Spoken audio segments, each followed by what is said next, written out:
일본의 한 고등학생이 한국어를 배우기 시작한 이유는 무엇이었을까요? 단순히 유행을 따라가기 위해서였을까요? 아니면 그저 K-팝 팬들의 열정적인 영향이었을까요? 그녀의 책상 위에 놓인 한글 노트는 처음엔 비밀스러운 취미로 시작되었지만 점차 그녀의 세계를 뒤흔들고 전혀 다른 길로 이끌었습니다. 복잡한 한자와 전통 서예로 가득 찬 삶 속에서 그녀는 왜 단순하고 논리적인 한글에 매료되었을까요? 그리고 이 작은 글자가 어떻게 그녀의 삶뿐만 아니라 주변 사람들까지 변화시켰을까요? 지금부터 한 소녀가 발견한 한글의 아름다움과 그것이 만들어낸 놀라운 이야기를 시작합니다. 안녕하세요, 여러분. 제 이름은 미나코입니다. 저는 일본 도쿄에 살고 있어요. 매일 아침 6시 30분이면 알람 소리에 잠에서 깼어요. 정말 시끄러운 소리였지만 덕분에 침대에서 일어날 수 있었죠. 우리 집은 작지만 아늑했어요. 전통적인 미닫이 문이 있고 작은 발코니에서는 어머니가 허브를 키우고 계셨어요. 제 교복은 옷장 옆걸이에 깔끔하게 걸려 있었어요. 남색 치마에 흰 블라우스, 그리고 가벼운 스웨터로 구성되어 있었죠. 서둘러 옷을 입고 긴 검은 머리를 빗은 다음 부엌으로 향했어요. 매일 아침 찐 쌀과 미소국 냄새가 집안에 가득 퍼져 있었죠. 서둘러 미나코 늦겠다. 어머니가 말씀하시며 밥 공기를 제 앞에 놓고 계셨어요. 어머니는 항상 시간에 대해 걱정하고 계셨죠. 우리 가족은 아파트 아래층에 작은 서점을 운영하고 있었어요. 아버지 가족이 3대째 이어오고 있는 가게였죠. 가게에는 종이와 잉크 냄새가 가득했어요. 제가 평생 알고 지낸 익숙한 냄새였죠. 방과 후나 주말에는 책을 정리하고 손님들을 응대하는 일을 돕고 있었어요. 아버지는 서예 전문가셨는데 뒷방에서 수업을 가르치고 계셨어요. 아버지는 붓을 섬세하게 움직이며 종이 위에 춤추듯 아름다운 일본 글자를 쓰셨어요. 학교에서 저는 E-B반 창가 자리에 앉아 있었어요. 수학과 과학은 잘했지만 역사는 지루하게 느끼고 있었죠.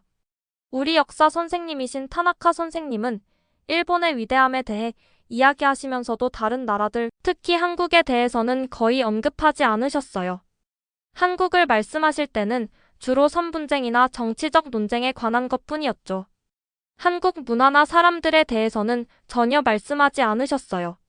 제 친구 유키와 아이코는 K-팝 음악에 완전히 빠져 있었어요. 점심시간에는 서로에게 한국 보이밴드가 춤추고 노래하는 영상을 보여주곤 했죠. 미나코 2세 영상 좀 봐. 정말 대단하지 않아? 유키가 자주 말하며 제게 휴대폰을 내밀고 있었어요. 저는 대개 고개를 젓고 제 점심에만 집중하고 있었죠. 왜 친구들이 다른 나라 음악에 그렇게 열광하는지 이해하기 어려웠어요. 아버지는 식사 시간에 종종 일본 문화가 더 우수하다고 말씀하셨거든요. 한국 제품의 품질이나 한국 역사가 일본보다 뒤처진다는 식의 말씀을 저녁 식사 때 하곤 하셨죠. 저는 이런 생각들에 의문을 품어본 적이 없었어요. 방과 후에는 아버지와 함께 서예를 연습하고 있었어요. 아버지는 제게 복잡한 한자 문자를 쓰는 법을 가르쳐 주셨는데 이를 마스터하려면 수년이 걸리는 것이었죠. 붓을 조심스럽게 잡느라 손이 경련을 일으킬 때도 있었지만 한 번도 불평하지 않았어요. 이것은 우리의 전통이었고 저는 그것을 자랑스럽게 생각하고 있었으니까요. 밤에는 늦게까지 공부하고 있었어요. 제 책상은 완벽하게 정리되어 있었죠. 교과서는 과목별로 쌓여 있었고 책상별로 구분된 노트들이 가지런히 놓여 있었어요. 제 방에는 포스터나 장식품이 없었고 작은 식물 하나와 할머니가 주신 전통 수묵화만 있었죠. 가끔 유키와 다른 반 친구들이 서울 여행이나 한국어 문구 배우기에 대해 이야기하는 것을 듣곤 했어요. 왜 그런지 이해할 수 없었죠. 일본에는 제가 필요한 모든 것이 다 있다고 생각했어요. 아름다운 사원들, 전통 예술, 맛있는 음식, 그리고 자랑스러운 역사 말이에요. 왜 다른 곳을 찾아야 할까요? 서점에 오는 손님들이 한국에 관한 책을 찾을 때 아버지는 정중하게 도와주시지만 나중에 저에게 사람들은 항상 유행을 쫓고 있어. 라고 한숨을 쉬며 말씀하셨어요. 저는 고개를 끄덕이며 동의했죠. 일시적인 유행에 속지 않는 현명한 사람이라고 느끼면서요. 제 삶은 완벽하고 질서정연하게 느껴지고 있었어요. 매일이 제가 이해하는 패턴을 따라가고 있었죠. 저는 제가 누구인지 알고 있었어요. 좋은 성적을 받는 일본 고등학생, 전통적인 가족 사업에서 도움이 되는 딸, 자신의 문화를 존중하고 외국 유행의 시간을 낭비하지 않는 사람. 제 세계는 저에게 이해가 되고 있었어요. 중학교 중간고사 전날 밤, 저는 아주 늦게까지 깨어 있었어요. 책상 위 스탠드 불빛이 교과서 위로 노란 빛을 들이우고 있었고, 눈은 이미 무거워지고 있었죠. 벽시계는 새벽 1시 45분을 가리키고 있었어요.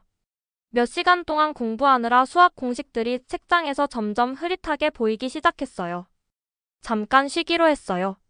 딱 15분만 스스로 약속했죠. 노트북을 열고 유튜브에 접속했어요.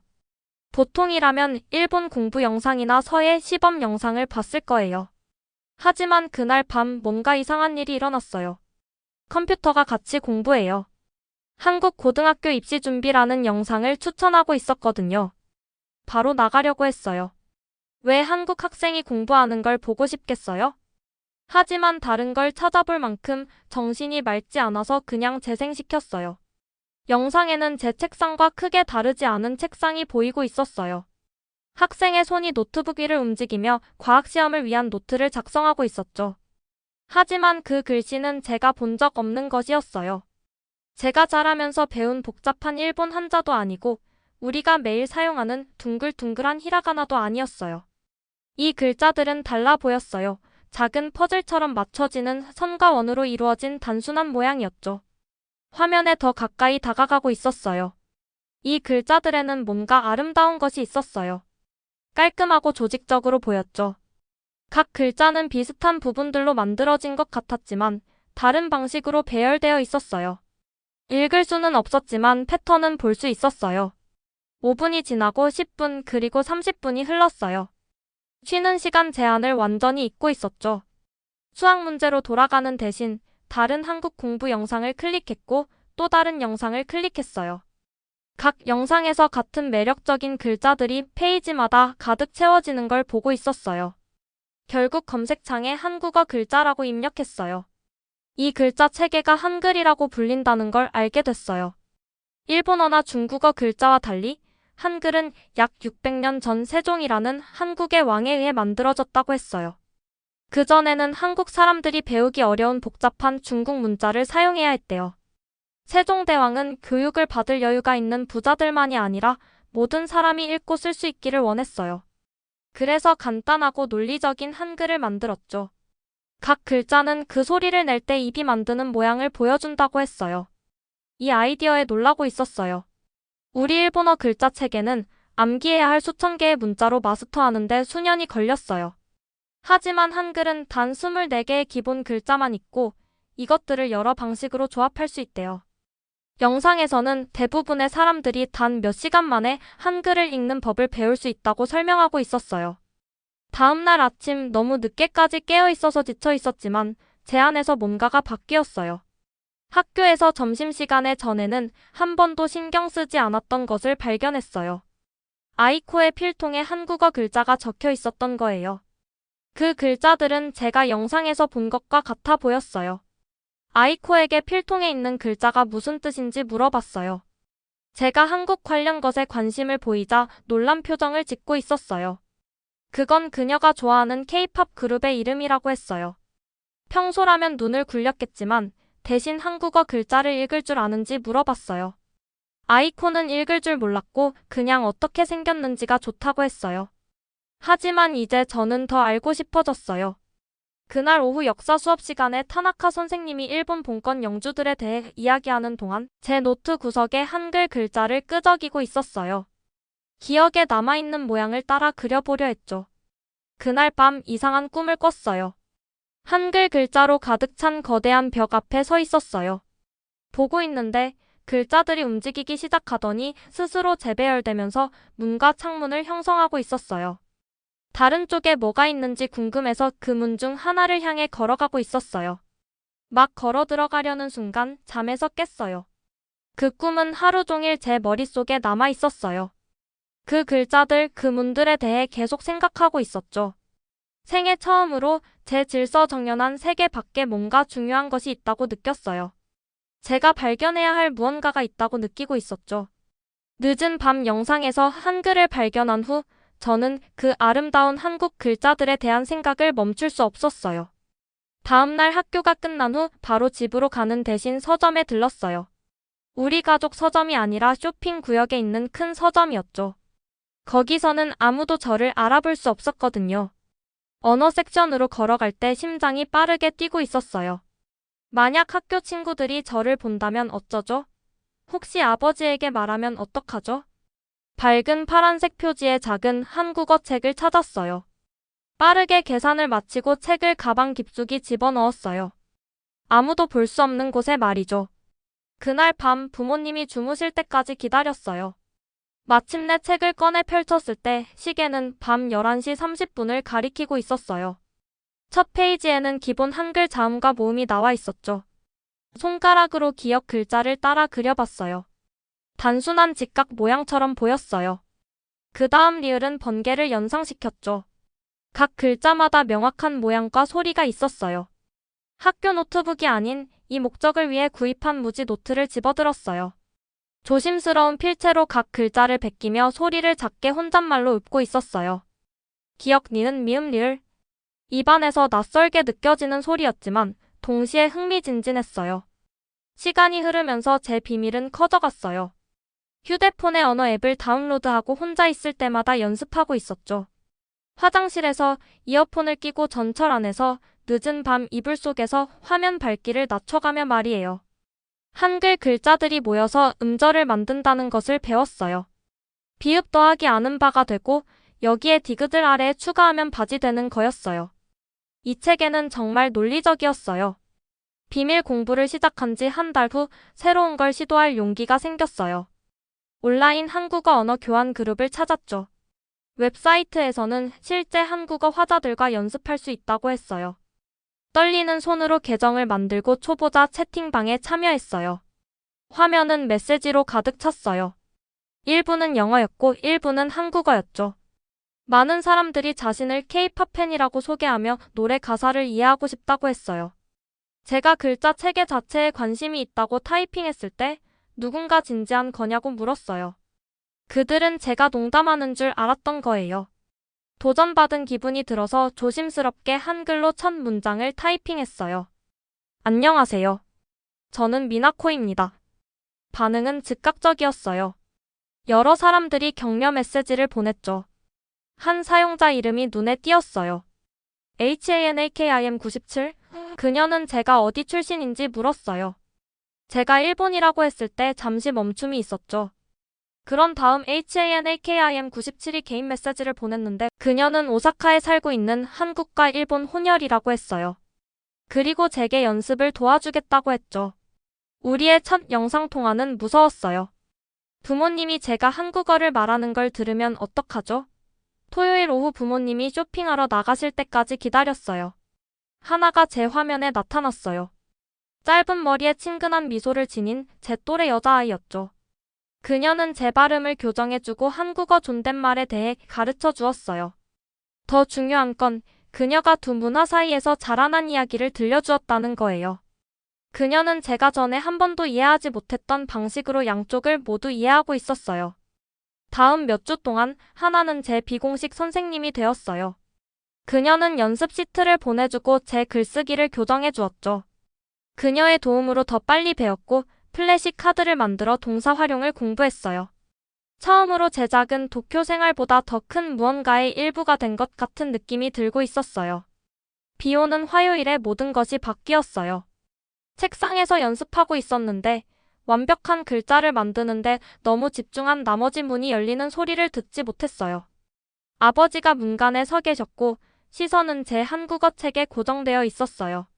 시간이 멈춘 것 같았어요. 아버지의 표정이 놀라움에서 혼란으로 그리고 더 어두운 무언가로 바뀌었어요. 한국어 책으로 뭘 하고 있느냐고 물으셨죠. 목소리는 조용했지만 날카로웠어요. 거짓말할 수 없었어요. 떨리는 손으로 제 연습 노트를 보여드렸어요. 한글이 얼마나 아름답고 논리적인지, 세종대왕이 어떻게 일반 사람들을 위해 만들었는지 설명하려고 했어요. 아버지는 조용히 들으셨어요.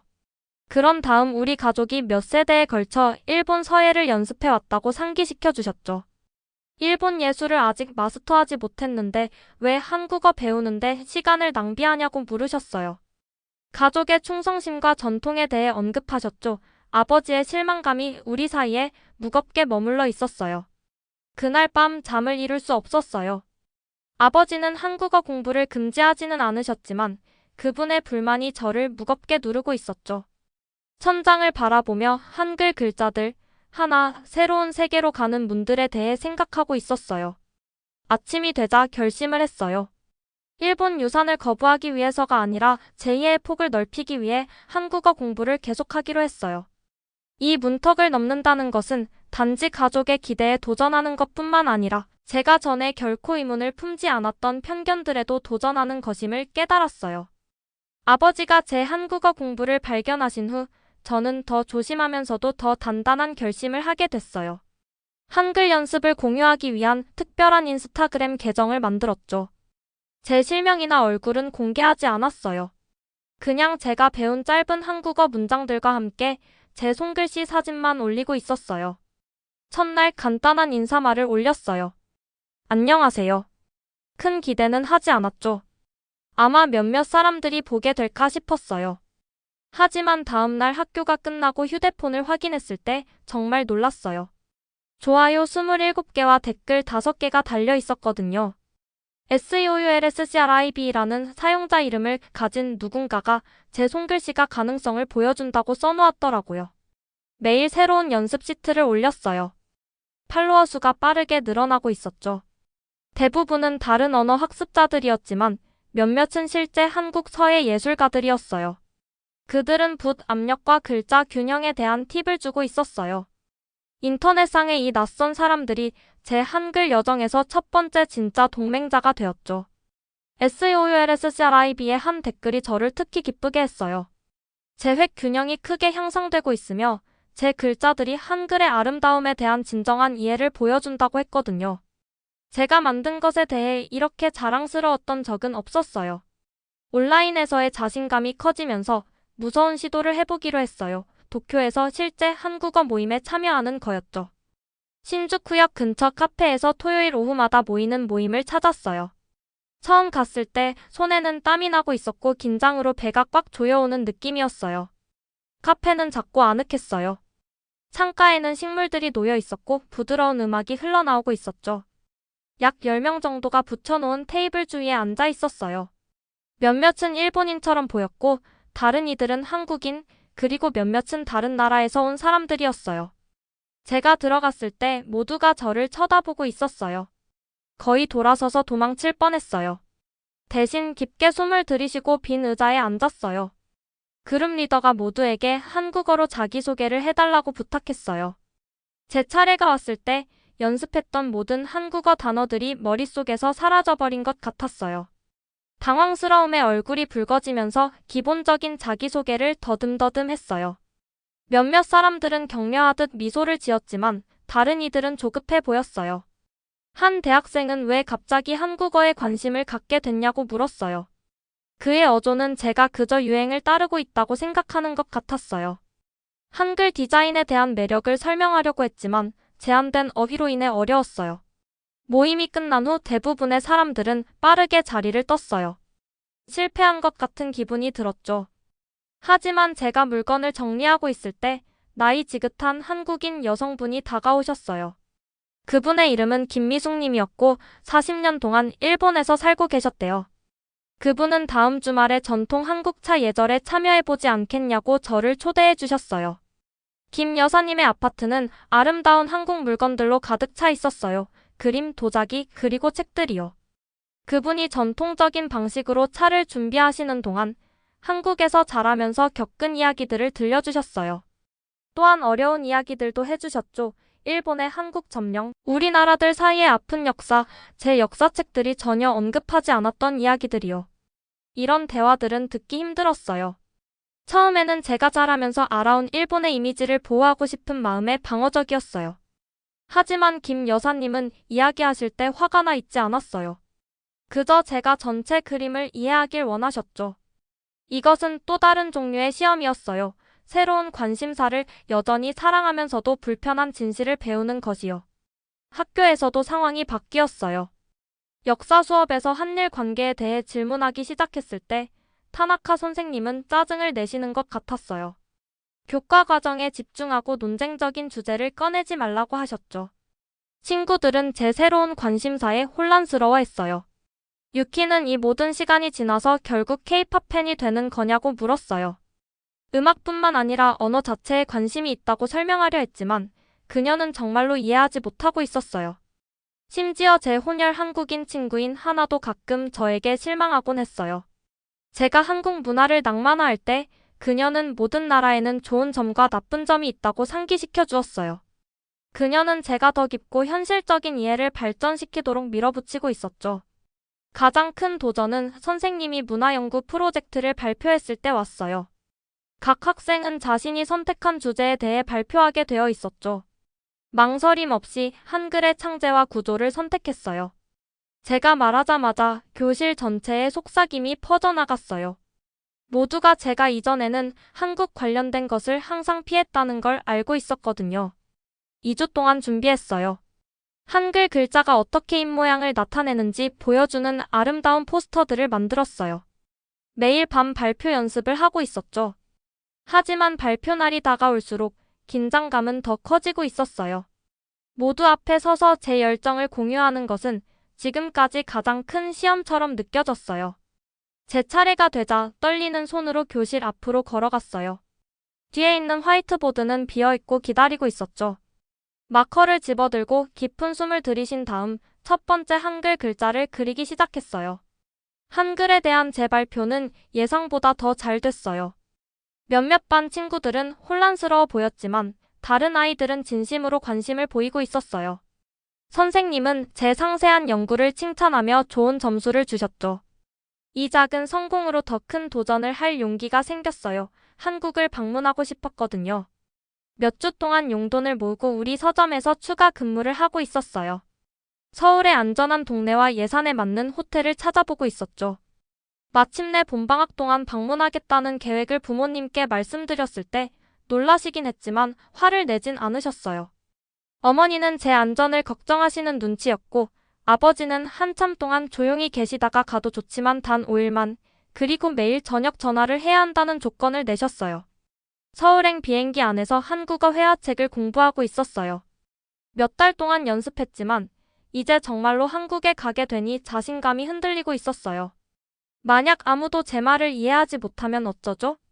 표지판을 읽지 못하면 어쩌죠? 일본인 방문객에게 사람들이 불친절하면 어쩌죠? 인천공항은 어마어마하게 크고 붐비고 있었어요. 한국어, 영어, 일본어로 안내 방송이 울려 퍼지고 있었죠. 비행기에서 내리자 공포감이 저를 덮쳤어요. 주변에서 오가는 한국어 대화는 너무 빨랐고 하나와 함께 했던 조심스러운 연습 시간과는 전혀 달랐어요. 도처에 간판이 번쩍이고 있었고 잠시 동안 모든 한글 글자가 뒤섞여 보였어요. 그때 간단한 출구라는 표지판이 눈에 들어왔어요. 읽을 수 있었어요. 글자들이 머릿속에 선명했어요. 이 작은 승리에 자부심을 느끼며 깊게 숨을 들이쉬고 캐리어를 끌고 앞으로 나아갔어요. 서울에서의 첫날은 압도적이면서도 신나는 경험이었어요. 지하철 시스템은 깨끗했고 여러 언어로 된 표지판 덕분에 쉽게 길을 찾을 수 있었어요. 학생들에게 인기 있는 지역인 홍대 근처에 있는 작은 호텔을 찾았어요. 거리는 활기로 가득 차 있었죠. 거리 공연자들, 음식 노점상, 그리고 상상할 수 있는 모든 것을 파는 상점들이요. 작은 카페에서 한국어로 주문하는 연습을 해봤어요. 각 음절을 조심스럽게 발음하며 유자차를 주문했죠. 카운터 뒤에 있던 젊은 직원이 따뜻하게 미소 지으며 제 주문을 올바르게 따라 말해주었어요. 그녀의 친절함에 환영받는 느낌과 용기가 생겼어요. 하지만 모든 상호작용이 순조롭게 진행된 것은 아니었어요.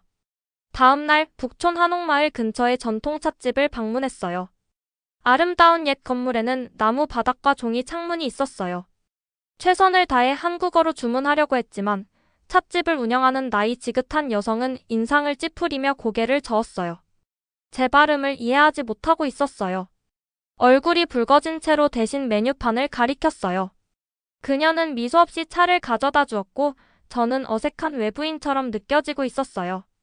그날 저녁 호텔 방에서 낙담하고 있었어요. 아마도 제 한국어는 제가 생각했던 것만큼 좋지 않은 것 같았어요.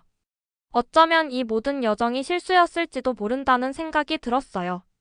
그날 밤에는 일기를 쓰지 않았어요. 한글 공부를 시작한 이후 처음으로 건너뛴 거였죠. 다음 날 아침, 광화문 광장 근처를 걷고 있을 때 작은 서점에서 열리는 한글시 낭독회를 알리는 포스터가 눈에 띄었어요. 호기심에 지도를 따라 바닥부터 천장까지 책으로 가득 찬 아늑한 가게에 도착했어요. 약 15명 정도가 작은 무대를 향해 앉아 있었고, 그곳에서는 중년 여성이 음악적인 목소리로 시를 읽고 있었어요. 모든 단어를 이해할 수는 없었지만 언어의 리듬이 아름다웠어요. 낭독회가 끝난 후 시인은 제가 책장 옆에 어색하게 서 있는 것을 발견하고 다가왔어요. 제가 서툰 한국어로 한글을 배우는 일본인 학생이라고 설명했을 때 그녀의 눈이 관심으로 커졌어요. 시인은 제가 절대 잊지 못할 말을 해주었어요. 그녀는 한글이 특정 사람들뿐만 아니라 모든 사람을 포용하기 위해 만들어졌다고 했어요. 그리고 시간을 들여 제 자신의 속도로 배우라고 말해주었죠. 그녀의 친절한 말은 찻집 경험으로 상처받았던 제 마음속 무언가를 치유해주고 있었어요. 새로운 자신감으로 서울 외곽에 있는 외국인을 위한 도서관을 방문했어요. 그곳에서는 한국인이 아닌 방문객들을 위한 손글씨 대회를 열고 있었어요. 내가 사랑하는 한글이라는 제목의 작품으로 제 최고의 서예를 보여주며 참가했죠. 놀랍게도 저는 명예상을 받았어요. 심사위원들은 제 헌신과 분놀림에서 보이는 감정을 칭찬했어요. 일본으로 돌아왔을 때 기념품 이상의 것을 가져왔어요. 한국 문화와 제 자신에 대한 새로운 이해를 가져왔죠. 소셜미디어에 짧은 오늘의 한글 표현 영상을 만들기 시작했어요. 첫 게시물은 글자와 발음을 모두 포함한 간단한 한국어 인사말을 설명했어요. 유명해지려고 하는 게 아니었어요. 그저 제가 배운 것을 공유하고 싶었을 뿐이었죠. 놀랍게도 제 영상이 인기를 얻기 시작했어요. 많은 일본 10대들이 한글에 대해 궁금했지만 어디서부터 시작해야 할지 몰랐다고 댓글을 달았어요. 제 명확한 설명과 진정한 열정이 그들과 연결되는 것 같았어요.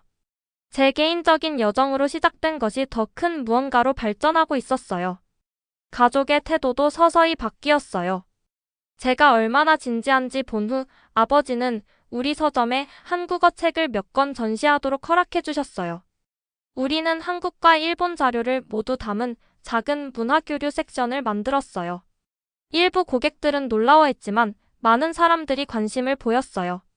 서울 여행 6개월 후 저는 지금까지의 가장 큰 프로젝트인 우리가 사랑한 한글 전시회를 학교에서 조직했어요. 다른 학생들에게 한글 글자를 사용한 예술 작품을 만들어 달라고 초대했어요. 놀랍게도 몇 달 전 제 발표 중에 수군거렸던 학생들을 포함해 25명의 학생들이 참여했어요. 전시회는 우리 학교의 작은 미술관을 가득 채웠어요. 각 작품은 다양한 스타일로 한글 글자를 보여주고 있었죠. 현대 그래피티, 전통서예, 디지털 아트, 심지어 조각까지 있었어요. 제 작품은 한국 역사를 통해 특정 글자들이 어떻게 발전해 왔는지 보여주는 일련의 그림이었어요. 개막식 밤에는 선생님들, 학생들, 심지어 지역 뉴스 기자들까지 우리 작품을 보러 왔어요. 아버지도 참석하셔서 각 작품을 주의 깊게 살펴보셨어요. 제 전시물에 도달했을 때 조용히 살펴보셨죠. 그런 다음 서의 대가로서 그분이 줄 수 있는 가장 높은 칭찬인 균형이 좋다고 간단히 말씀하셨어요. 이 전시회는 더 의미 있는 일로 이어졌어요. 우리 학교와 서울의 한 고등학교 사이의 청소년 언어 교환 프로그램이요. 이제 한 달에 2번, 일본과 한국 학생들이 온라인으로 만나 서로의 언어를 연습하고 문화를 공유하고 있어요. 지난주에는 믿을 수 없는 이메일을 받았어요. UNESCO 청소년 문화교류 포럼에서 발표해달라는 초대장이었어요. 그들은 한글이 어떻게 제 관점뿐만 아니라 제 삶의 목적까지 바꾸었는지 공유해달라고 했어요. 발표를 준비하면서 유튜브 영상에서 처음 그 이상하고 아름다운 글자들을 발견했던 그 밤부터 지금까지 얼마나 멀리 왔는지 생각하고 있어요. 제 새로운 꿈은 대학을 마친 후 한국의 외국인을 위한 한글 문화센터를 설립하는 거예요. 출신 배경이나 성장 과정에서 가졌을 편견에 상관없이 모든 사람이 제가 발견한 아름다움을 찾을 수 있는 곳을 만들고 싶어요. 호기심으로 시작된 여정이 이제는 제 삶의 길이 되었어요. 문자 체계를 배우는 것으로 시작한 일이 이제는 문화간의 다리를 놓는 일이 되었어요. 한 글자, 한 사람씩 말이에요. 시청해주셔서 감사합니다. 앞으로도 더 흥미롭고 특별한 이야기를 들고 찾아뵙겠습니다. 구독과 좋아요, 알림 설정 잊지 마시고 다음 영상에서 또 만나요.